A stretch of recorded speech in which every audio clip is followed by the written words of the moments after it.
কখনো কখনো আল্লাহ এমন কাউকে পাঠান যার কোনো নাম নেই দুনিয়ার দফতরে, যার কোনো দরগা নেই, কোনো মাজার নেই, কিন্তু যার একটি দৃষ্টি, একটি মাত্র দৃষ্টি একজন মানুষকে চিরতরে বদলে দিতে পারে। আজ আমরা তার কথা বলবো।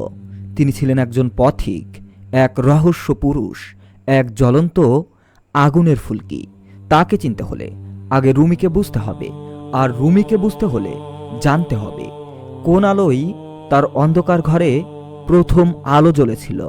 সেই আলোর নাম শামসুদ্দিন মোহাম্মদ তাবরিজি, সংক্ষেপে শামস তাবরিজি। আরবিতে শামস মানে সূর্য, আর সত্যিই তিনি ছিলেন তেমনই, এতটাই উজ্জ্বল যে কাছে গেলে চোখ ধাঁধিয়ে যেত, এতটাই উত্তপ্ত যে তার সান্নিধ্যে সব মিথ্যা পুড়ে ছাই হয়ে যেত। আসুন আজ ফিরে যাই সেই শতাব্দীতে যেখানে দুটো আত্মার মিলন পৃথিবীর ইতিহাস বদলে দিয়েছিল।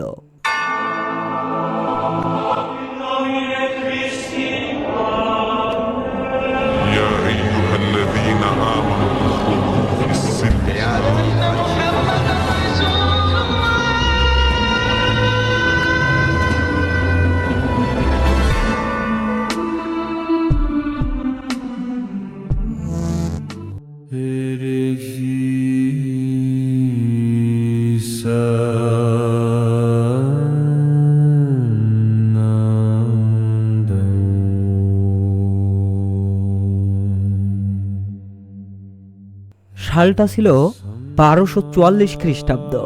আনাতোলিয়ার শহর কোনিয়া তখন জ্ঞান ও শিক্ষার কেন্দ্র। সেখানে বাস করতেন জালালউদ্দিন রুমি। তিনি তখন ইতিমধ্যেই একজন বিখ্যাত আলেম। হাজার হাজার ছাত্র তার দরসে বসতেন। মানুষ তাকে শ্রদ্ধা করত, সম্মান করত। কিন্তু রুমির ভেতরে ছিল এক শূন্যতা, এক তৃষ্ণা যা কোনো জ্ঞানের বই মেটাতে পারছিল না, একটা ব্যথা যা কোনো দরস তাফসিরে থামছিল না। ঠিক তখনই সেই রাস্তা দিয়ে হেঁটে এলেন একজন মানুষ। কাপড় চোপড় সাধারণ, চেহারায় কোনো জাঁকজমক নেই, পরনে কালো ছাতার মতো এক পোশাক, কিন্তু চোখ দুটো যেন জ্বলছিল। তিনি হলেন শামস তাবরিজি। শামস জন্মেছিলেন পারস্যের তাবরিজ শহরে। ছোটবেলা থেকেই তিনি ছিলেন অদ্ভুত। সাধারণ মানুষের সাথে মিলতেন না, গলির কোণে একা একা বসে থাকতেন, আকাশের দিকে তাকিয়ে কি যেন ভাবতেন। মানুষ বলতো এই ছেলে পাগল, কিন্তু শামস পাগল ছিলেন না। তিনি ছিলেন আল্লাহর একজন অসাধারণ প্রেমিক, যার কাছে দুনিয়ার কোনো কিছুই বড় মনে হতো না, শুধু আল্লাহর ভালোবাসা ছাড়া। বছরের পর বছর তিনি ঘুরে বেড়িয়েছেন এক শহর থেকে আরেক শহর, কোথাও বেশি দিন থাকেননি। মানুষের সাথে মিশেছেন, পরখ করে দেখেছেন। কেউ কি আছেন যিনি সত্যিকারের আত্মিক বন্ধু হতে পারবেন? কিন্তু কোথাও পাননি। তখন তিনি আল্লাহর কাছে কেঁদে দোয়া করেছিলেন, হে আল্লাহ, আমাকে এমন একজন দাও যার সাথে আমি প্রকৃত কথা বলতে পারবো, যে আমার আগুন বুঝবে। আর সেই দোয়ার জবাবেই আল্লাহ তাকে কোনিয়ার পথে পাঠালেন। সেদিন রুমি তার ছাত্রদের সাথে বাজারের পাশ দিয়ে যাচ্ছিলেন। কয়েকটি বইয়ের বোঝা বাহকের পিঠে। হঠাৎ শামস এসে সামনে দাঁড়ালেন। রুমির চোখে চোখ রাখলেন এবং জিজ্ঞেস করলেন, হে জ্ঞানী মানুষ, বলো তো বায়েজিদ বোস্তামি বড় নাকি মুহাম্মদ সাল্লাল্লাহু আলাইহি ওয়াসাল্লাম বড়? রুমির ছাত্ররা হতভম্ব। একই ধৃষ্টতার প্রশ্ন। কিন্তু রুমি থামলেন, ভাবলেন এবং বললেন, এ প্রশ্নের কোনো তুলনাই হয় না। রাসূলুল্লাহ সাল্লাল্লাহু আলাইহি ওয়াসাল্লাম সকল নবী ও আউলিয়ার সর্বোচ্চ। শামস বললেন, তাহলে কেন বায়েজিদ বলেছিলেন, সুবহানি মা আজম সানি, আমি কতই না পবিত্র, আমার মর্যাদা কতই না মহান। আর রাসূলুল্লাহ সাল্লাল্লাহু আলাইহি ওয়াসাল্লাম বলতেন, মা আরাফনাকা হাক্কা মারিফাতিক, হে আল্লাহ, আমরা তোমাকে সেভাবে চিনতে পারিনি যেভাবে তোমাকে চেনা উচিত ছিল। বায়েজিদ এক কথা বললেন, রাসূল সাল্লাল্লাহু আলাইহি ওয়াসাল্লাম আরেক কথা। কেন? রুমি চুপ হয়ে গেলেন। এ প্রশ্ন তিনি আগে কখনো ভাবেননি। এত গভীর প্রশ্ন তার কোনো কিতাবে ছিল না। শামস উত্তর দিলেন নিজেই, কারণ বায়েজিদ আল্লাহর একটুখানি আলো পেয়ে তৃপ্ত হয়ে গিয়েছিলেন। তাই তিনি বললেন সুবহানি। কিন্তু রাসূল সাল্লাল্লাহু আলাইহি ওয়াসাল্লাম প্রতিটি মুহূর্তে নতুন করে আল্লাহকে চিনতেন, তাই তার পিপাসা কখনো মেটেনি। সমুদ্র দেখলে পিপাসা কমে না, বরং বাড়ে। এই কথা শুনে রুমি মাটিতে বসে পড়লেন, তার চোখে জল। কারণ এই একটি কথাই তিনি বুঝলেন। সারা জীবন তিনি জ্ঞান সংগ্রহ করেছেন, কিন্তু সত্যিকারের তৃষ্ণার স্বাদ পাননি। সেদিন থেকে শুরু হলো ইতিহাসের সবচেয়ে বিখ্যাত আত্মিক বন্ধুত্ব। শামসুর রুমি একসাথে একটি কক্ষে প্রবেশ করলেন। দরজা বন্ধ হলো। 40 দিন 40টি রাত বাইরের কেউ জানে না ভেতরে কি হচ্ছে। রুমির ছাত্ররা চিন্তিত, কেউ কেউ রাগান্বিত, কেউ বলছে এই পথিক আমাদের গুরুকে জাদু করেছে। কিন্তু ভেতরে কি হচ্ছিল? দুজন মানুষ কথা বলছিলেন আল্লাহর ভালোবাসার কথা, ফানার কথা, বাকার কথা, প্রেমের কথা, নিজেকে হারানোর কথা, নিজেকে খুঁজে পাওয়ার কথা। শামস রুমিকে শেখাচ্ছিলেন না বইয়ের ভাষায়, শামস রুমিকে পোড়াচ্ছিলেন যেভাবে আগুন সোনাকে পোড়ায়, খাত সরিয়ে আসল সোনা বের করে আনতে। রুমি পরে লিখেছিলেন, শামস আমার ভেতরে যা ছিল তা বের করে আনেননি, তিনি আমার ভেতরে যা ছিল না তাই দিয়ে গেছেন। 40 দিন পর দরজা খুলল, রুমি বেরিয়ে এলেন। কিন্তু এই রুমি আর আগের রুমি নন।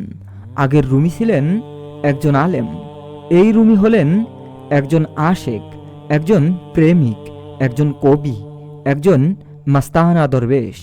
তার মুখ থেকে কবিতা ঝরতে লাগলো, যে কবিতা আজ সারা পৃথিবী পড়ে।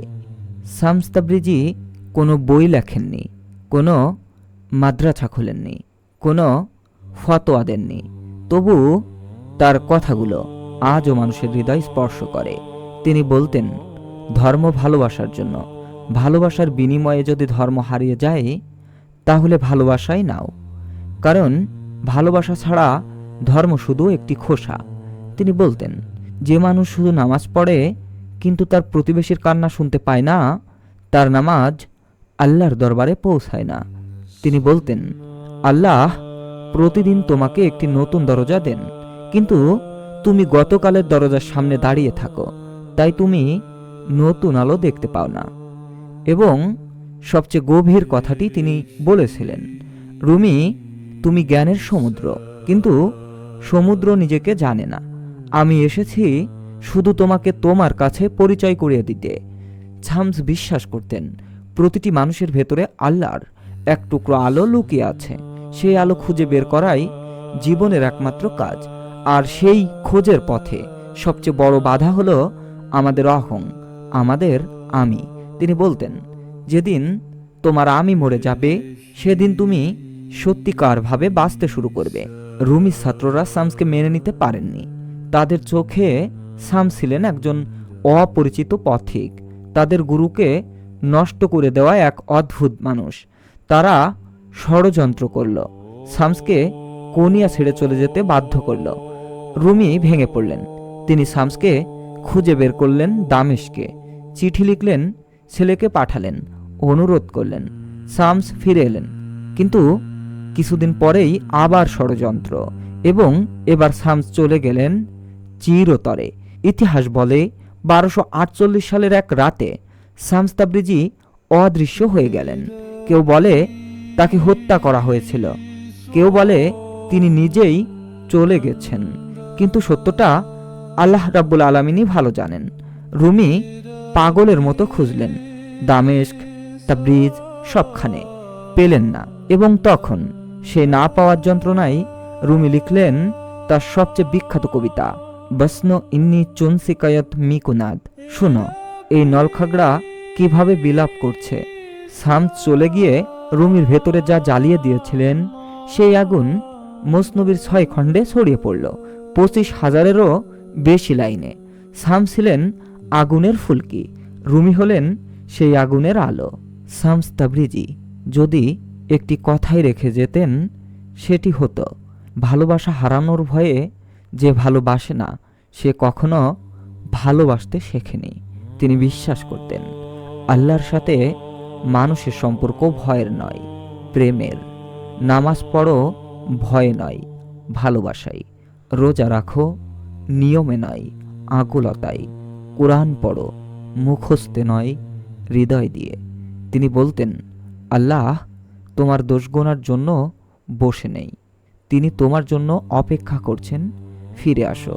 এবং সবচেয়ে রহস্যময় যে কথাটি তিনি বলে গেছেন, আমি আসিনি রুমিকে আলো দিতে, আমি এসেছিলাম রুমির ভেতরের আলো তাকে দেখাতে। সেই কাজ শেষ, তাই আমার চলে যাওয়ার সময় হয়েছে।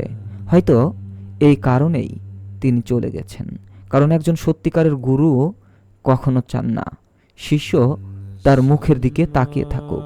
তিনি চান শিষ্য নিজেই আলো হয়ে উঠুক। শামস তাবরিজি চলে গেছেন, কিন্তু তিনি কি সত্যিই চলে গেছেন? রুমির প্রতিটি কবিতায় তিনি আছেন, মসনবীর প্রতিটি লাইনে তিনি আছেন, সেই নলখাগড়ার বিলাপে তিনি আছেন।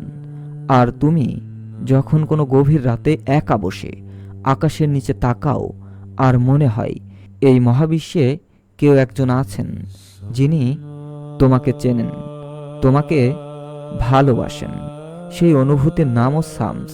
কারণ শামস কোনো মানুষ নন, শামস একটি অনুভূতি।